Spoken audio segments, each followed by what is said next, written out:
Welcome to Beyond the Surface podcast. My name is Sam Salazar, founder of AI Psalms, and today I have the honor of speaking with Fritz Gartner, the CEO of ADX Health, a company building consumer and clinician genetic tests, everything from Alzheimer's risk to athlete genetics.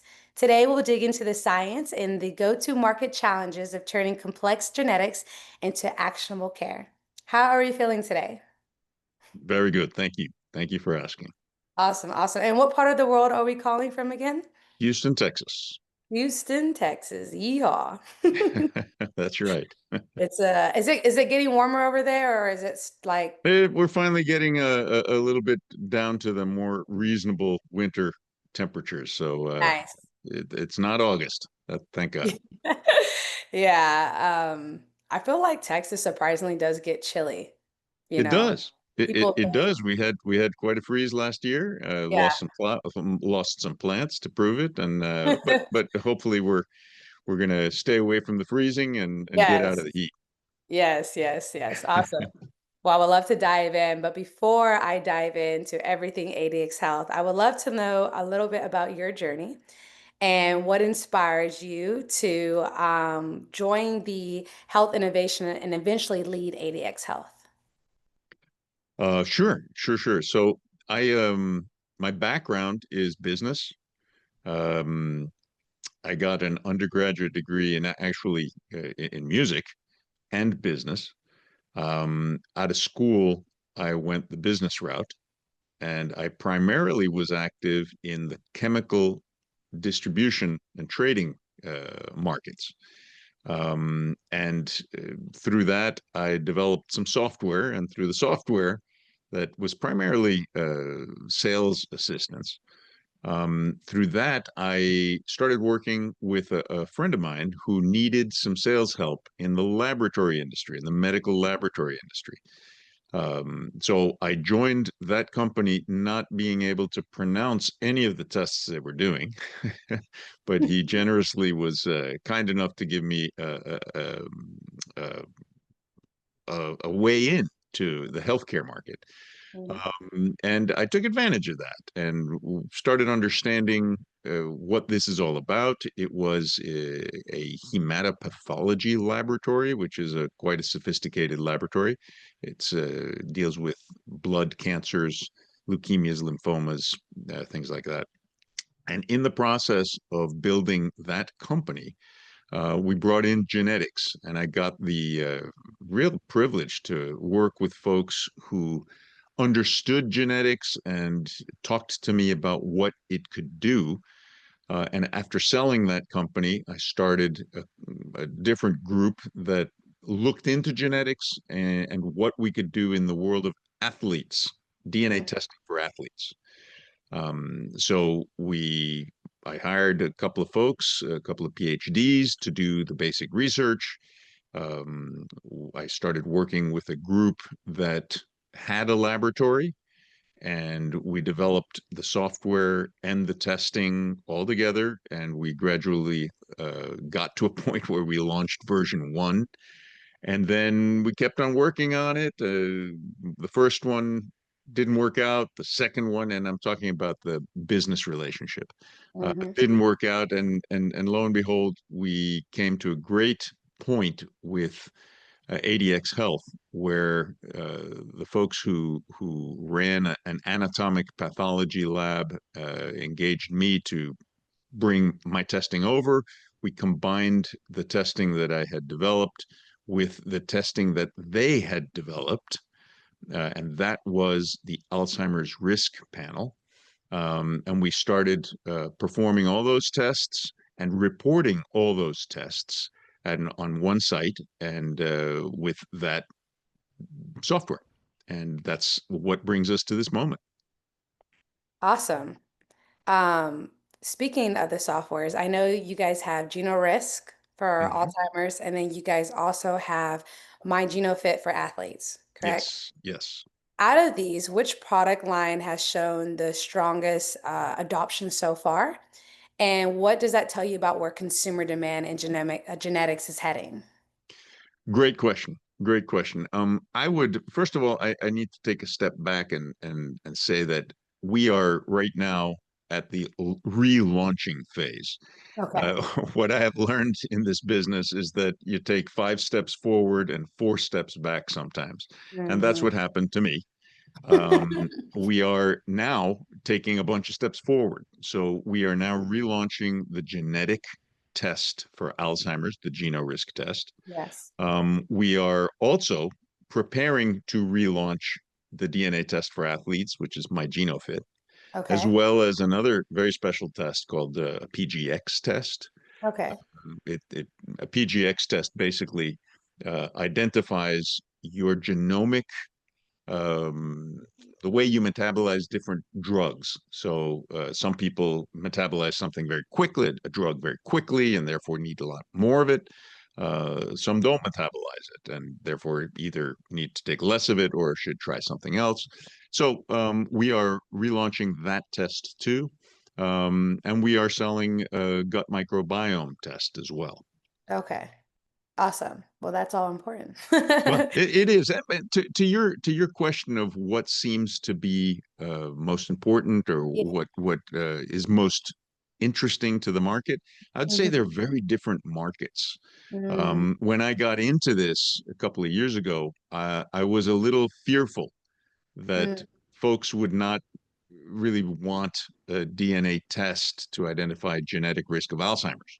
yeah. Um, it is a scary test for some people, but over the years, I've come to see that this is an important test, Yeah. especially if you've got some family history of it and if you are willing to make some lifestyle changes. Maybe if you use the test and the results of that test to support your efforts to make a lifestyle change, to scare you into it if you want, well, that's perfectly valid. Yeah. Whereas, the DNA test for athletes is an entirely different kind of test. There are lots of people very, very interested in that test to improve their performance, and it's just very different markets. Yeah. I kind of had two questions. The first one, when you mentioned the family, if you have, historically have family that have had Alzheimer's or health issues, I wanted you to dive into that a little bit. I think a lot of people are not informed about Alzheimer's and when it comes to the genetics of it. I always thought it was something that old people just get. So can you enlighten us the importance of the genetics and Alzheimer's and family history and all that? Sure, sure, absolutely. First of all, it's important to note that there are a couple of different types of Alzheimer's. Okay. We focus on what you might call the normal Alzheimer's, the common Alzheimer's, the Alzheimer's that you get sort of later on in life. Okay. There is, and that's by far most common versus what we call familial Alzheimer's. Um, this is early onset Alzheimer's. Folks who are 50 years old can Okay. get this kind of Alzheimer's. We do not delve into that. Okay. That Alzheimer's is very tied to genetics. Mm, Certain genes really point to getting that disease, and it's a very small percentage. 2%, 1% of all Alzheimer's cases are familial Alzheimer's. okay. We talk about the normal Alzheimer's, and that does have a genetic component.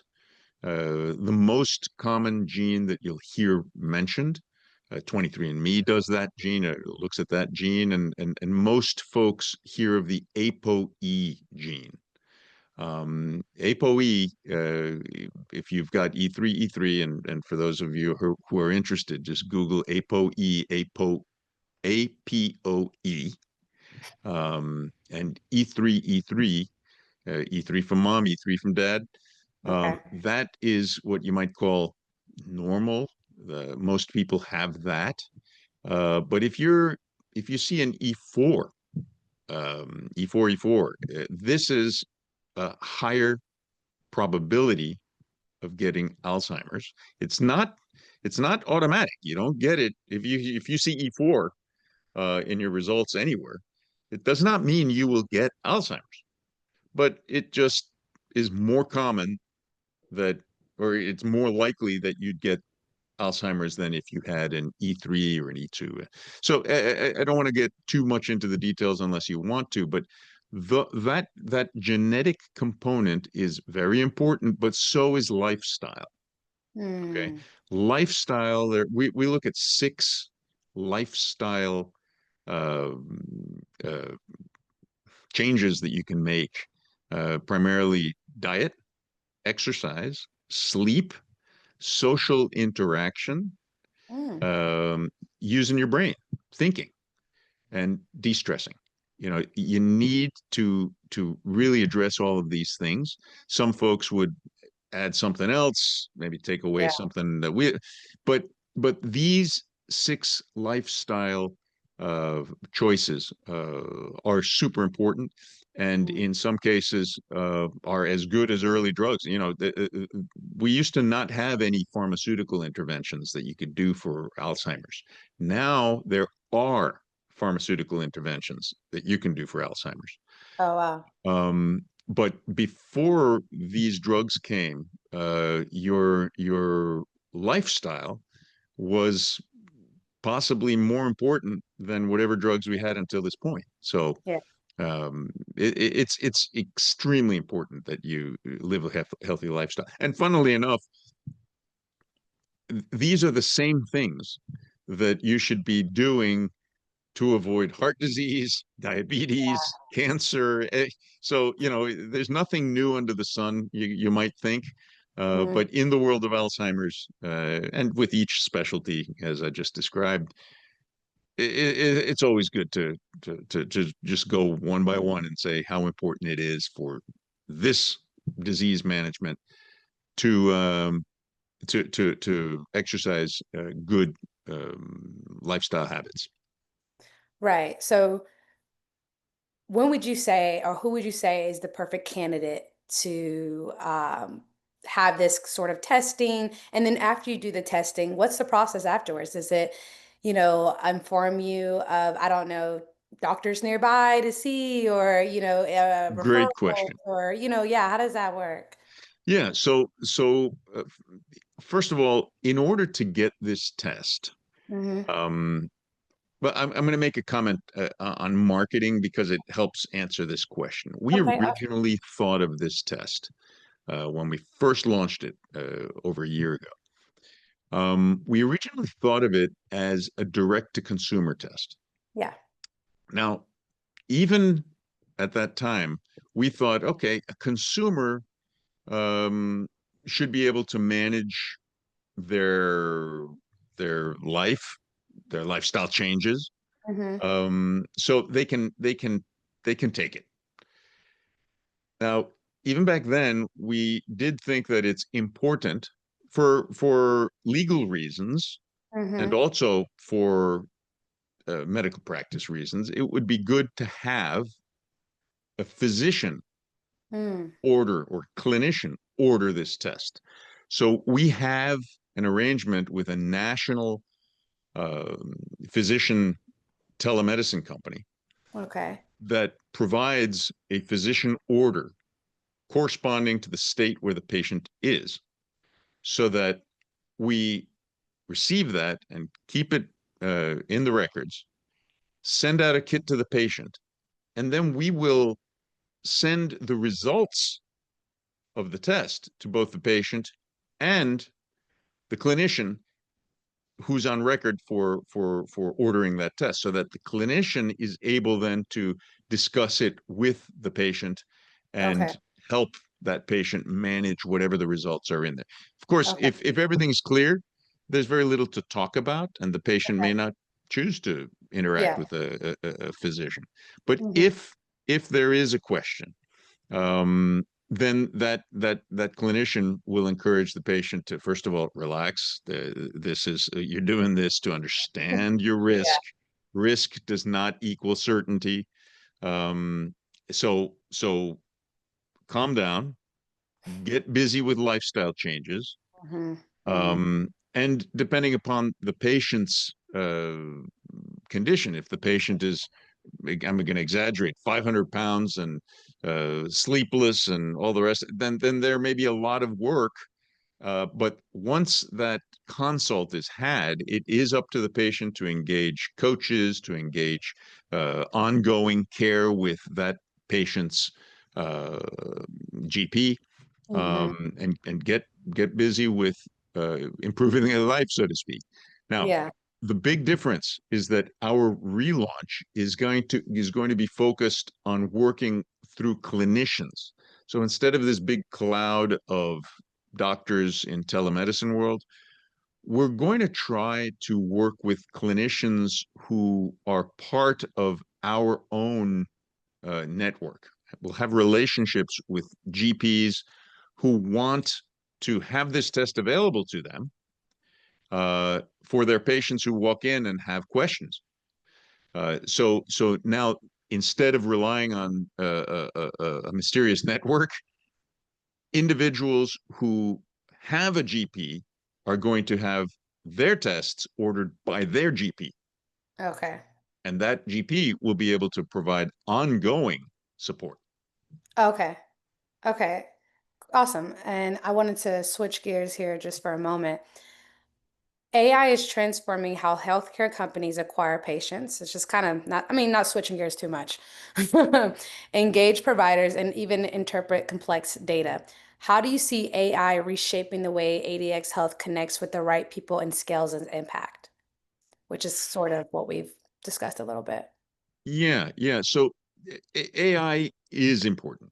Okay, I don't want to reduce its importance, but uh, how we use it is going to be very different on the clinical side. On the test development side, we have to be very careful because while AI can help you understand a lot of data, Mm-hmm. um, we did some early work with AI in which we were feeding research papers into AI and having AI summarize those Mm-hmm. papers for us. Now, we actually read the papers. We had PhDs read those papers for real, and we found about an 85% correlation. So that's not good enough to rely on AI for basic research. Mm. So it's improving. That figure 85% was borne out by AI experts who we consulted later, and they said, you're lucky if you get 85%, um, trying to do what I just described. So Yeah. if you look at AI on the marketing side, now there is a lot more robust use of AI. So we are working with folks uh, who understand AI better than I do, to identify target groups, to manage website content, to produce the beginning of a piece. And maybe now I'm not familiar with exactly how much of an individual marketing piece is done on AI and how much Yeah. of it is done by scratch. But my understanding is that more and more and more web content can be generated by AI and tweaked. So we're doing that, Yeah. and we're going to continue doing that as we develop further social media, and other marketing materials directed at clinicians. Absolutely. And what would you say is surprisingly working right now for the business? So what and this is also a challenge. What's working for the business is a an intense interest on the part of patients Hmm. to get a better hold of their own health. Okay, staying out of politics. But this Maha thing, the Maha uh, approach, is important, because again, it stresses the individual's role in managing their own health. So we can rely on that interest a great deal. It's very important. What is sort of counterbalancing that, however, is uh, a bit of weariness about genetic testing. Look at what happened with 23andMe that went bankrupt. Yeah. People seemed to tire of genetic testing. And I believe that simply, we shouldn't discount that as a warning, but we also should not fear that for the future, because the question, does the world need more genetic testing? Yes, the answer is yes. And the difference is that we're moving from a generalist approach to an expert approach, a generalist understanding of genomics and genetic testing, to expert understand. Look at our Alzheimer's risk, for instance. Um, we look at 31 spots on the on Okay. genes. They're called SNPs, Okay. SNPs. Those 31 SNPs is that's all. We don't look at any other spots on your genes. When you do a 23andMe test, few people realize that 23andMe is collecting over 610,000 spots of information from you. Okay. They are collecting enough to go out and sell it, to collaborate with pharma, to do their own research. They're getting a lot more information than they're Yeah. giving back to you. Hmm. So what they give you is very well written, very nicely presented. And in the world of Alzheimer's, they'll do your ApoE. They'll give you an ApoE result. And based on that single result, you may conclude whatever you conclude. Okay. However, by us looking at 29 other spots, because they only look at two SNPs, Okay. we look at 31, and we have blended them together into a single score. It's called a polygenic risk score. When you look at a bunch of different genes and you get the results, and then you weigh them and combine those results into a much easier to comprehend score.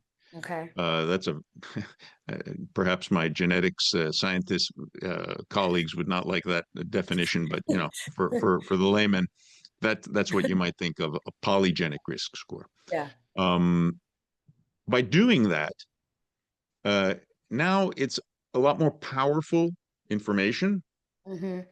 That was developed by an MD PhD, the owner of ADX Health. Mm-hmm. This is an individual who went to medical school, and his PhD is in Alzheimer's. So you can imagine that the treatment of your genetics with an eye on Alzheimer's is much Mm-hmm. more comprehensive, much more meaningful, than taking a couple of bits of information out of your Yeah. 610,000 and sending it to you. In fact, we are providing the basis of further care, where 23andMe would ideally never talk to you again. Right? They want you out of their hair, because heck, Yeah. they're busy trying to do something with 610,000 spots of information, right? So, Yeah, that's a good point. Before we wrap up, I wanted to ask you another question concerning the business. Where do you want ADX to be 6 to 12 months from now? What is your vision? so the vision is, and it dovetails right into what I just said.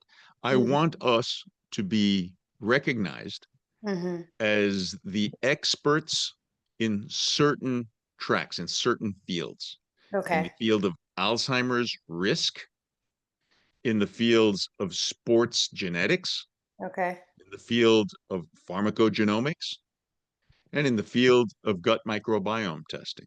Mm, We do very, very, very sophisticated testing on all of those areas, in all of those yes. areas. And I believe that people will benefit from it. And I hope that they'll feel that we got them that. Yes, absolutely. Great. Amazing. And one more thing. If you could leave our listeners with one message about the future of preventative health and the role each of us play in it, what would that be? Take control. Take control. Um, I almost want to leave it at that, but Yeah. this importance of lifestyle change cannot be overstated, and the difficulty of making lifestyle changes cannot be understated. So I would encourage folks to take it one day at a time, to just pick one thing that you're going to do. If you're going to start exercise, don't intend to go run your first 5 miles. No, get up and take a walk around the block. Yeah. If you're going to start with diet, not a dozen cookies, 5 cookies. If you're, you get my point. Don't Yes. go from going to bed at 2 in the morning to try to go to bed at 8 in the evening. Uh, be reasonable. Uh, Yeah. a Yeah. bunch of small steps will get you where you need to go. Mm, I need to hear that. A bunch of small steps. Yes, absolutely. I feel like balance is understated. People either go, extremists, cold turkey. But the problem, listen, I can do that because I'm a Capricorn, and so I can, I can, I can do that because I'm like that. But most people, the one thing at a time. One day, I've been in LA for 8 years, but one day I woke up. And decided I was going to be vegan. Mind you, I'm from Texas. So Oof. literally, so I grew up eating crawfish, jambalaya. You live in Texas, you're from Yeah. Houston, so you understand the culture. Yes. And where I'm from is like it's the border of Louisiana. So I got a lot of Creole food. Yeah. So I woke up and I was just like, I'm gonna be vegan. And I literally was vegan for 8 years. I'm talking about no milk, no chicken, nothing. I just No. cold turkey. I don't recommend everyone do that because like I'm a unique case, but I know people often say that I'm not vegan anymore. If you haven't noticed, me saying I went 8 years, but I know people say those little steps will actually improve longevity and sustainability instead of going psycho with it, which is what I do. That's my specialty. But thank you so much for joining on the call. And My pleasure. It's been very nice. awesome. Yes. Where could people find you? Our website is adxhealth.com. Okay. All of the products I mentioned are listed there. Okay. Um, be on the lookout for some new things. We're going to be also offering very soon a diagnostic test Okay. on blood for Okay. Alzheimer's. Okay. Again, Awesome. that's the normal or the common Alzheimer's. Nothing familial, but Yes. that's exciting, and we have that coming soon. Okay. Amazing.